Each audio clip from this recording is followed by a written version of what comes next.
Hello guys, nandito tayo ngayon sa truck. Ngayon nag-overhaul kami ng 4HL1 na computer box na truck. Guys, ang problema nito, hard start. Ngayon, sa madaling salita, yung unang gumawa, wrong timing. Ngayon, nagkaroon ng problema, kaya binaba namin yung cylinder head. Pagbaba namin ng cylinder head, nakita ko may clearance ang piston. Kaya minabuti ko na lang, dinukot ko na lang. So guys, may kabit na namin yung mga piston ring.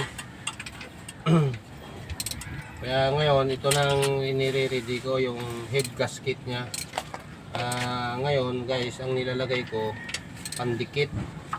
Kinakalat ko rito sa may head gasket para paghigpit talagang walang singaw. Ako lang mayroon nito, yung pangdikit na to. Galing Germany pa to na pandikit.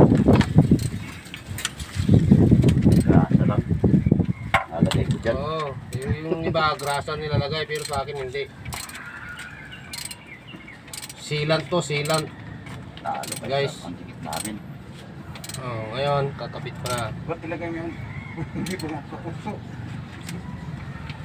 Shout out pala sa mga Brusco Brothers. Brusco TV pala, Brusco TV. Kapit ng cylinder head. Kailan ng tripping?